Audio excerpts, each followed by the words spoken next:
dia betul yakin dengan apa yang dia ucapkan. Yakin dengan apa yang dia ucapkan. Maka di sini wajib mengetahui makna kalimat la ilaha illallah, dan ini didahulukan atas semua rukun-rukun Islam. Nah, karena inilah yang menjadi tolak ukur fondasi dari Islamnya dia.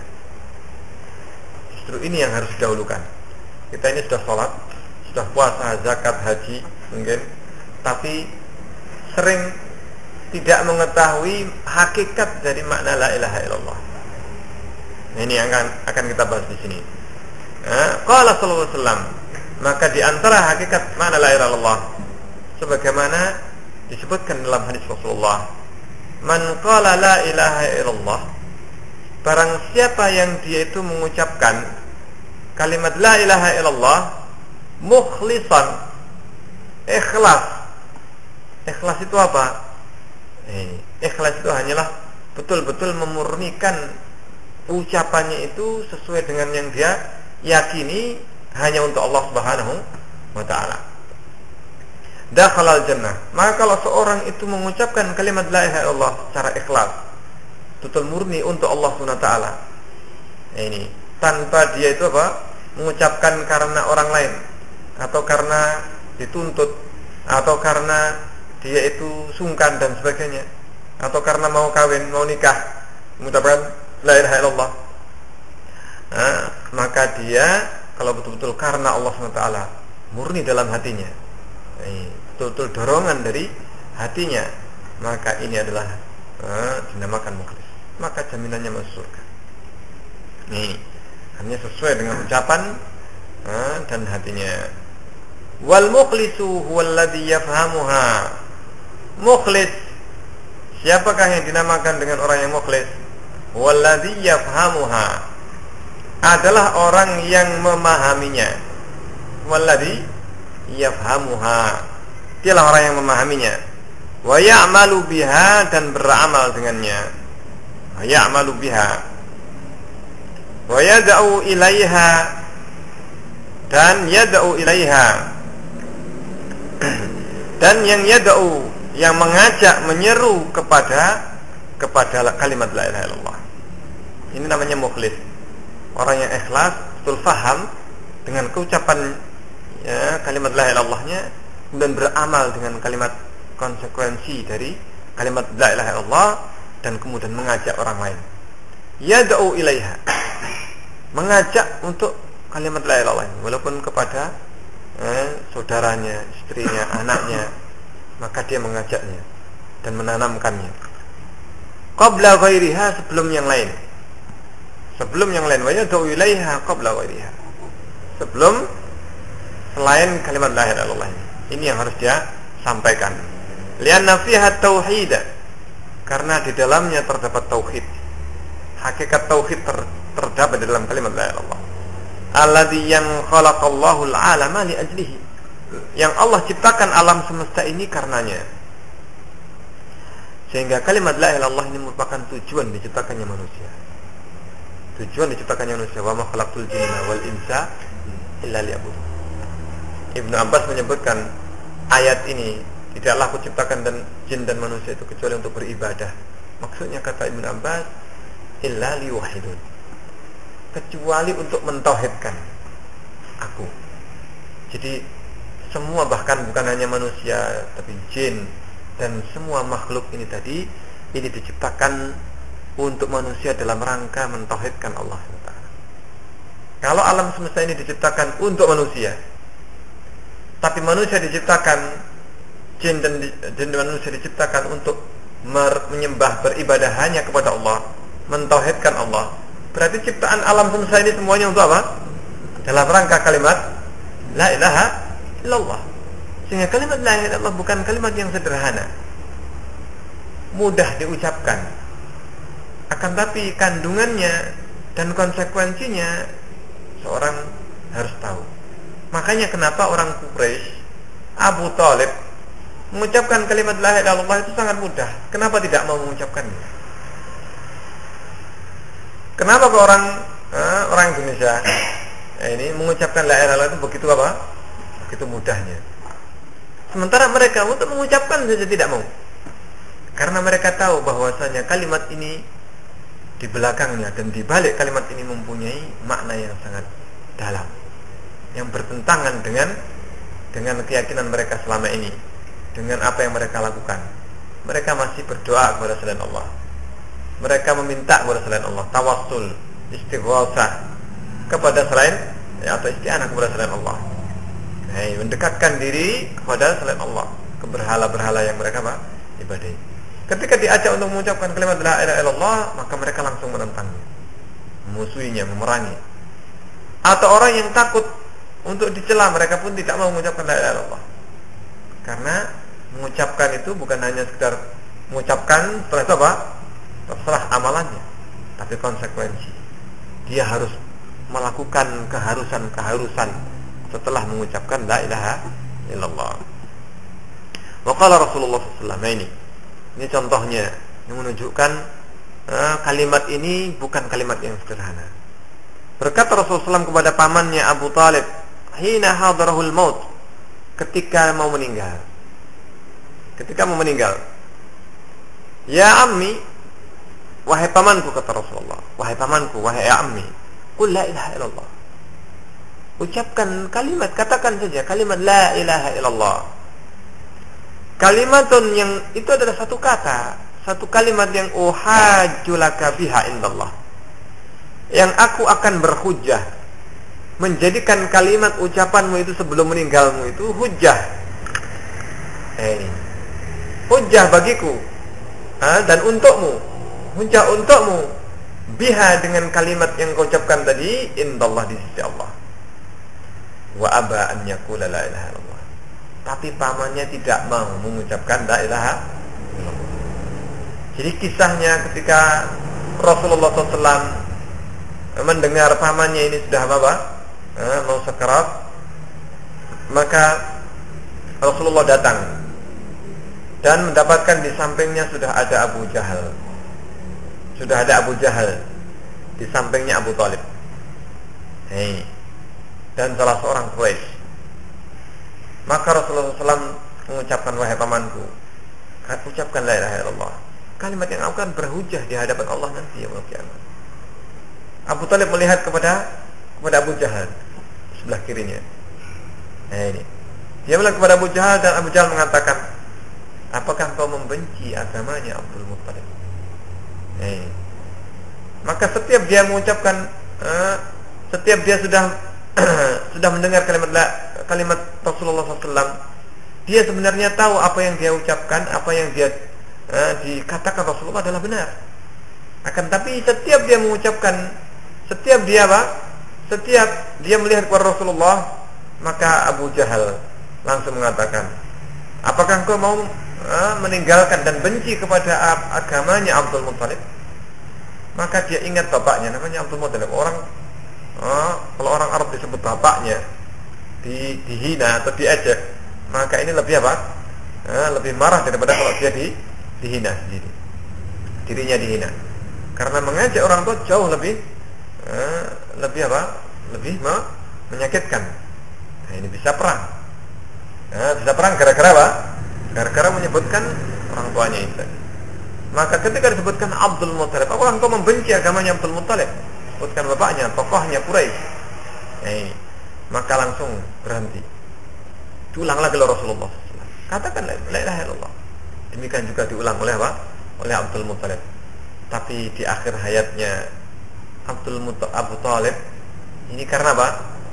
Karena dia masih punya rasa takut celaan, gengsi. Maka dia meninggal dalam keadaan tidak mengucapkan la ilaha illallah. Tidak mengucapkan. Padahal kalimat la ilaha illallah, kalau seandainya cuma sudah diucapkan dengan lisan, begitu mudahnya.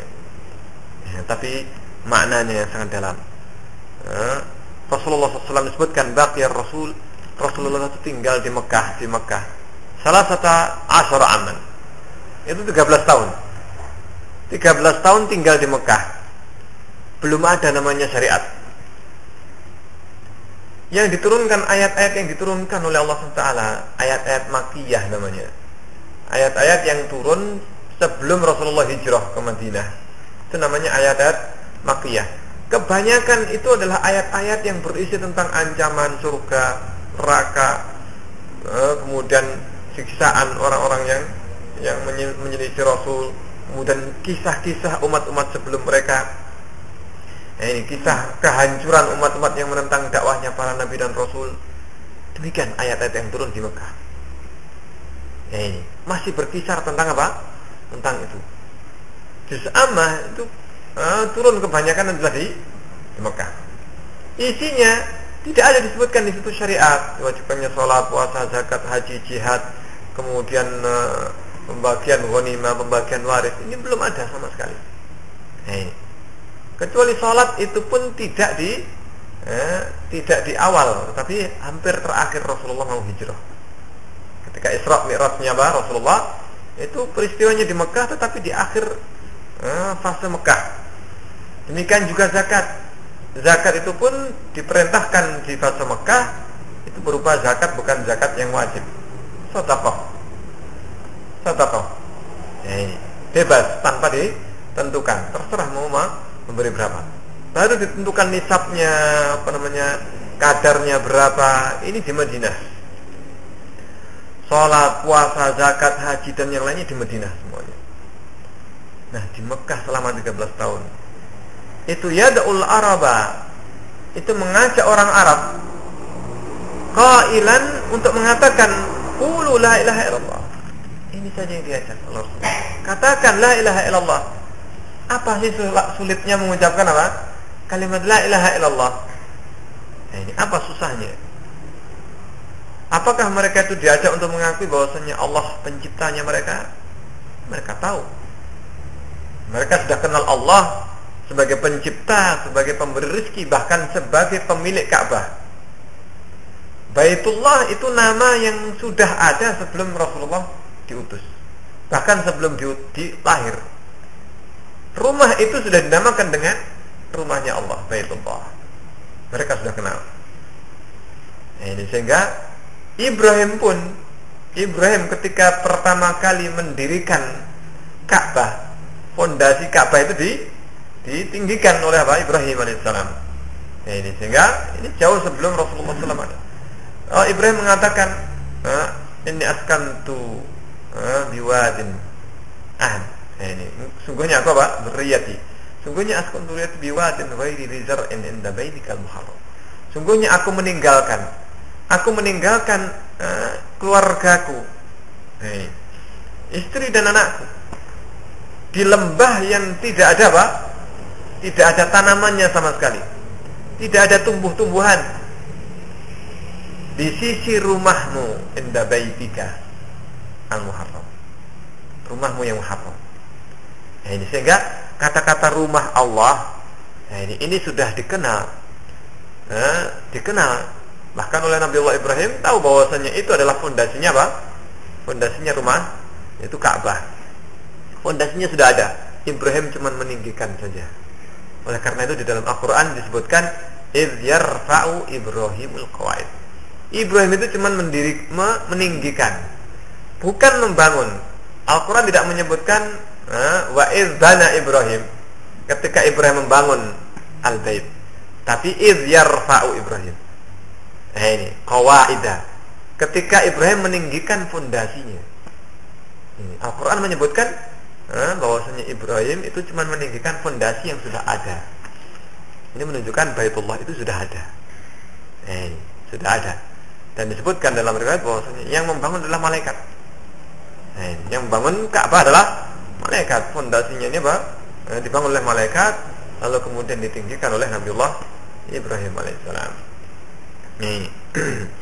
Maka di situ di sekitar Ka'bah Baitullah, itu banyak, di sekitarnya ini sekitar 360 berhala.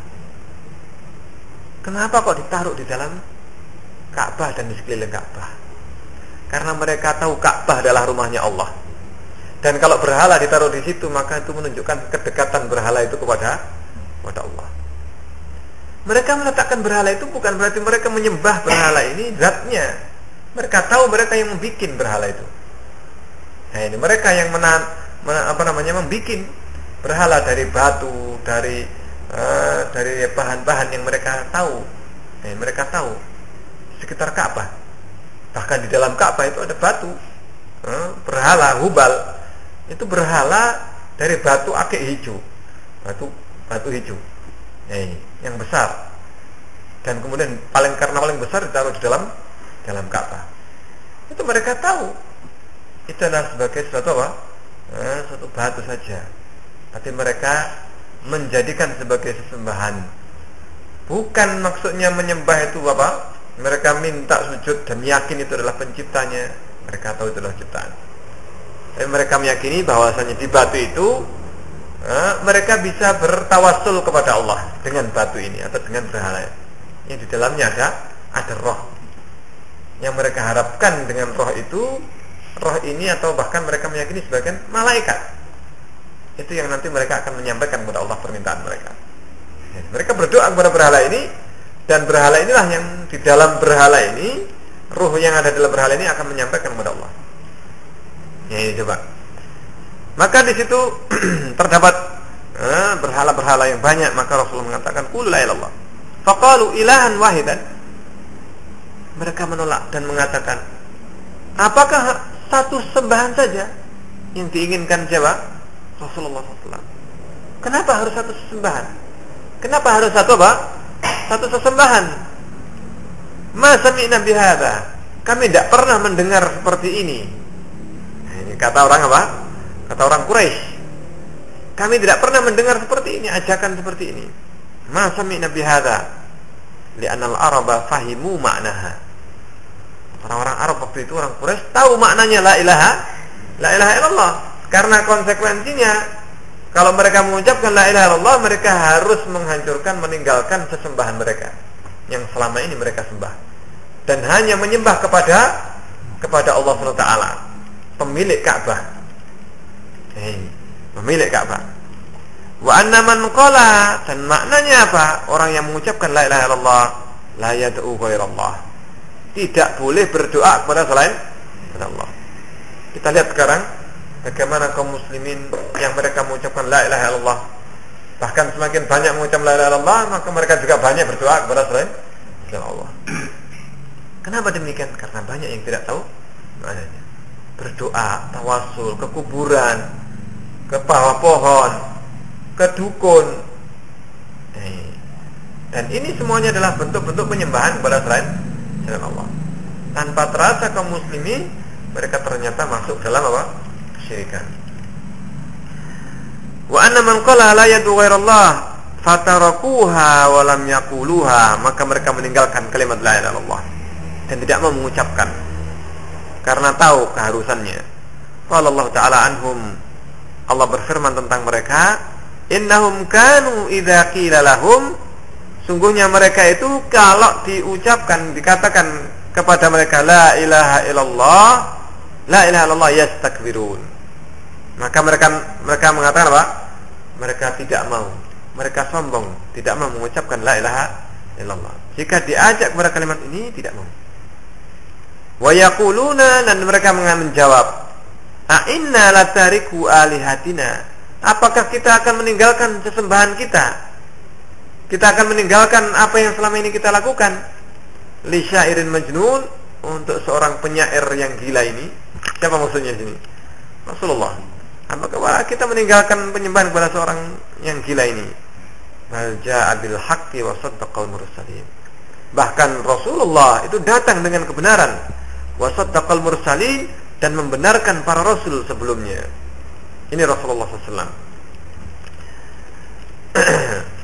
Wa qala sallallahu alaihi wasallam, dan Rasulullah bersabda, man qala la ilaha illallah, barang siapa yang berkata la ilaha illallah, wa kafara bima yu'badu min dunillah, dan kufur, mengingkari bima yu'badu, apa-apa yang disembah, min dunillah, selain Allah, haruma maluhu wa damuhu, maka haram harta dan darahnya.